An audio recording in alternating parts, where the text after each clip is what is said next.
friends. Yes, the language, Latin, solid, and Sarah was interspersing between Latin and the solid reception of sacraments. Um, then, of course, the studying of sacred scripture in a serious manner. Um, I know when I first started, I worried about both the translation and the presentation. Just like when you first start out with the garden, all right, we're going to get some things right, and right, we're going to get some things wrong, like the strawberries in the shade or seeds not planted in the proper soil and so forth. And a very wise older woman said, the Lord wants you to know the truth more than you do. He really does. And so the task is, just like with the garden, you try to look for those faithful sources.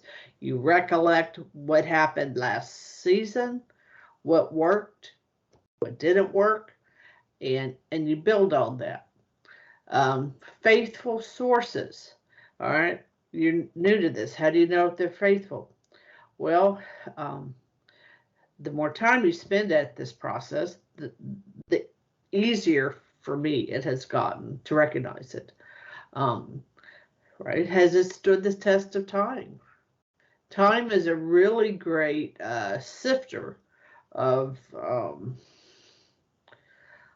ideas, good and the bad, right? Because what looks like a good idea over enough time, we find out can really be very disastrous.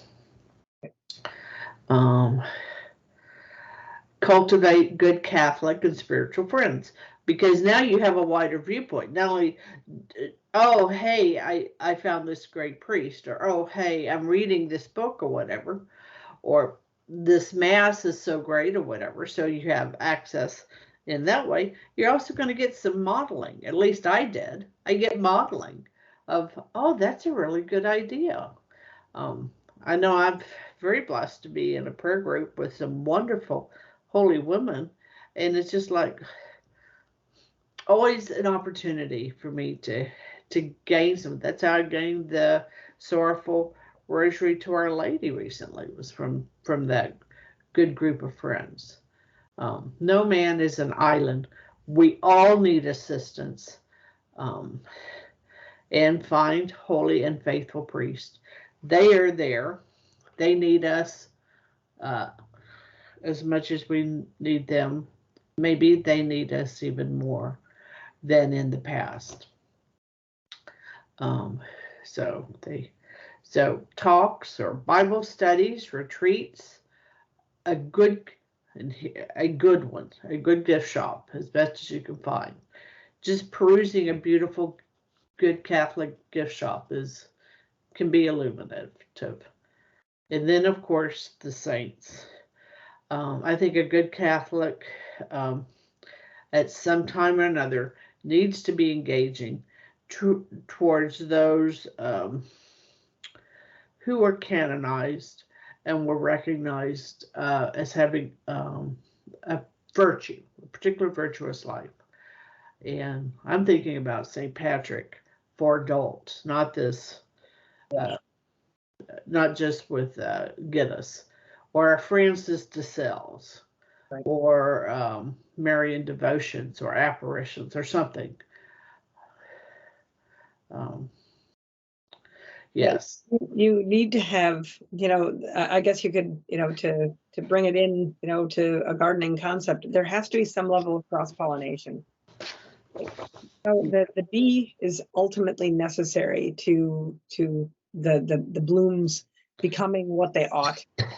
You really have to have some element of, no man is an island, right? And God, most assuredly, who is a communion of persons, does not want any individual person. No one is called to walk this road or this path to him alone, right? I mean, his grace is sufficient, yes, but his grace is expansive, and it is open, and it is,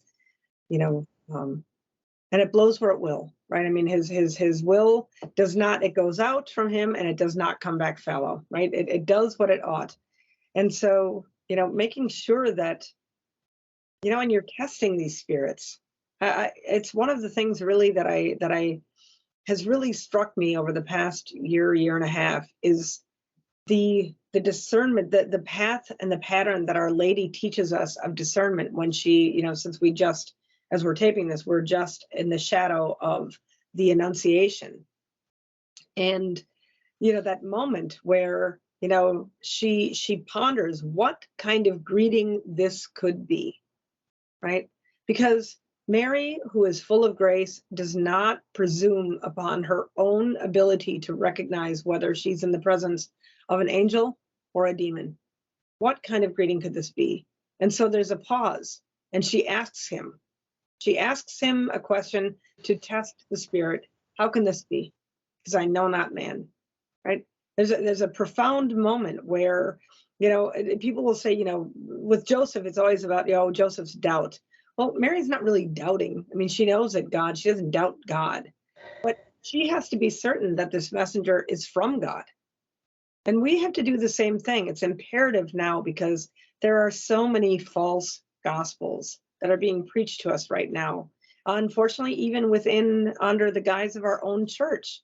We have bishops in Germany right now who they're heretical. You can't find a gentle way to say what they have done. They are in decided error. And the tragedy is that many people, as a result of their errors, are going to be in jeopardy of losing their own souls, right? I mean, God's grace is sufficient. Everybody gets to make their own decision. At the end of the day, they will choose for God or they will choose for their bishops, and that is on them, right?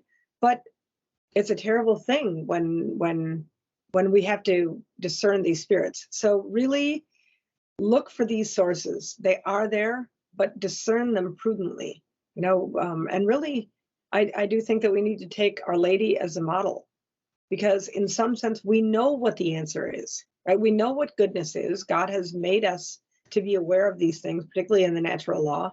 And when things don't resonate, we should not be afraid to say no to something, even if it seems to be being preferred from a good hand, shall we say. That is right. That is right.